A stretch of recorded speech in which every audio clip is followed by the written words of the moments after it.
Tsaka guys, syempre, dadala kayo ng tools. Alam niyo dapat gamitin, di ba? Kumbaga, magdadala ka ng tools para saan?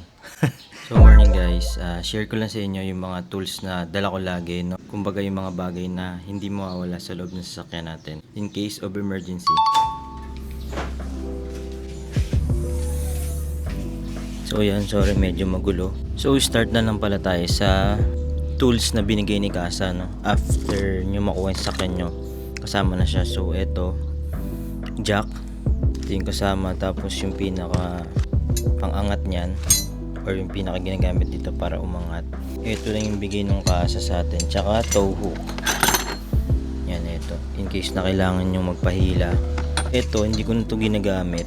Kung magagamit kasi ito, 19mm yung sukat na ito. So, hindi na siya pwede sa lug nuts natin. Nandiyan eh. Yung hook. Tapos pang ikot. I-shoot mo siya dito. Medyo hassle sa part ko. Lalo na kung nag-DIY tayo dito sa parking, napakaliit lang. Ayan.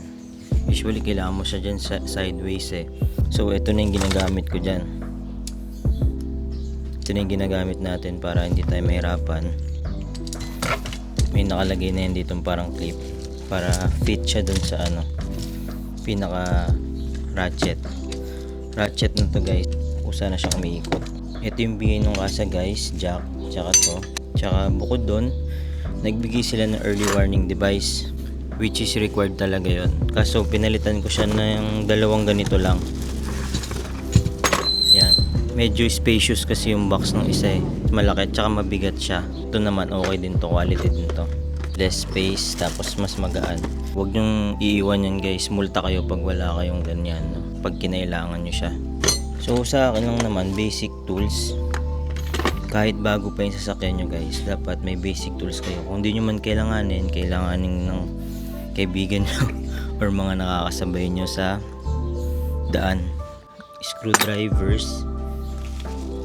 Yan, ito. Screwdrivers. Ito kasi gamit ko sa pag-a-adjust ng ilaw eh. Itong mga sockets na to guys, gamit natin siya sa yan, sa lug nuts natin. Yan. Ito yung gamit ko guys, extendable siya para mas may puwersa. Hindi nyo na kailangan ng tubo. Yan. Itong socket dito lang siya, 17s yun sa atin. Baliktaran na to guys eh. 19 tong kabila, 17s tong kabila. Tapos yung another sa mga mas malalaki, 21 and isa 21 lang ata. 21 and 23 mm. So pag mahilig ka mag DIY guys, sobrang useful na ito. Lalo kung naka-torque na maayos yung lug nuts mo, wala kang magiging problema dito. Basic na basic yung pagtanggal. Kaysa dun sa mga free ng Kasa, medyo maikli kasi usually yung binibigay nila, no? Walang puwersa masyado yan guys. Sa apakan mo, delikado yun. May injury ka pa. Ito, full body weight. Gamit na gamit yung full body weight mo dito. Kaya enough yung puwersa para matanggal ng maayos yung lug nuts mo. Yan, mga ganito lang. Kaso to 12-14mm ang nabili ko. Dapat at least bilhin nyo mga 10mm, 12 yan, mas useful yun. 10, 8 or 10 yan, dapat di kayo nawalan ng 8mm and 10mm. Kung tayo ditong universal, yan, tulad niya ito. Hindi tayo nawawalan ng universal. Plies, negative, screwdriver, tsaka tong Inco na wrench din. Marami na siyang sockets.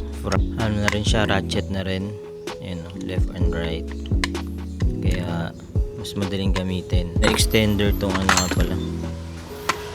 Dito yan.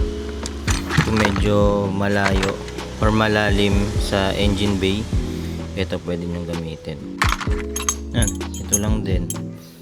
10mm yan, meron na tayong 10mm at 8, 14, 12. Yan, tapos ito guys, in case na may bakal kayong nalaglag sa engine bay, meron tayo ditong magnetic extendable to guys. Tapos may ilaw pa to. Ewan ko kung okay pa yung ilaw. May ilaw pa siya. So ganito yan. Yan, sobrang haba niya. Sakto na to sa mga engine bay.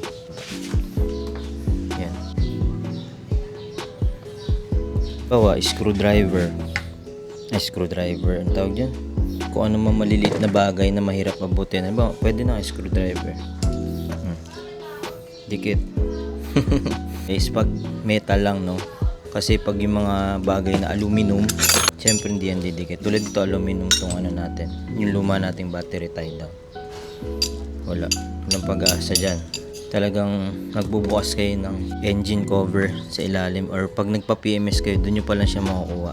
Okay na rin, halimbawa mga screw na malalaglag, sobrang delikado rin kasi noon ba kung saan sumiksik yun.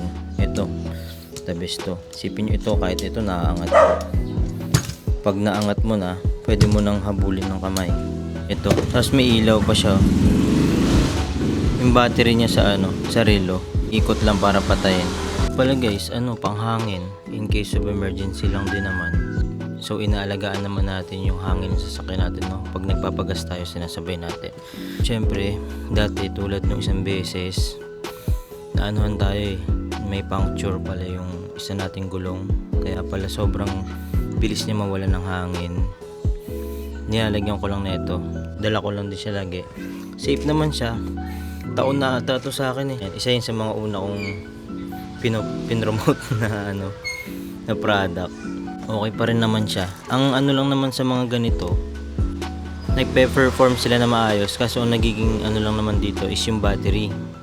Pero matagal na rin, siguro mga 4 na gulong kaya naman niya, or hindi ko lang sure, or mahigit pa doon. Pero ang ginagawa ko kasi, after ko siya gamitin, pag nagbi-blink na to ng 2 bars or at least 1, tapos may long drive, sina-charge ko na siya agad. In case of emergency, full may battery siya. So meron mas maganda niyan yung Xiaomi. Yun talaga mas maganda yun. Ito din pala guys, dapat hindi kayo nawawalan nito, cable tie.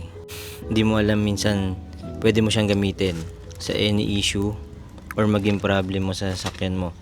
Hindi ako nawawalan nito.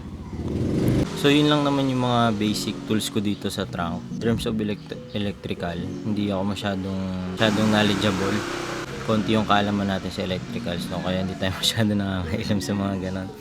Yan, wala naman tayong masyadong kasi nami-maintenance naman natin na maayos sa sakyan natin. Kaya basic lang yung dala nating tools, no? Ito yung mga basic tools na ginagamit natin at dinadala natin na dapat hindi nawawala sa loob ng trunk natin. Kahit panggulong lang yan. Guys, syempre, dadala kayo ng tools. Alam niyo dapat gamitin, di ba?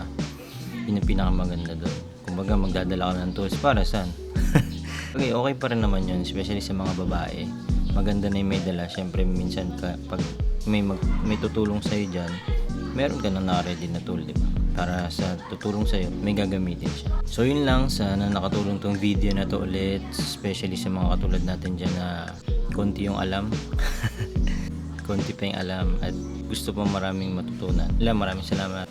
Subscribe.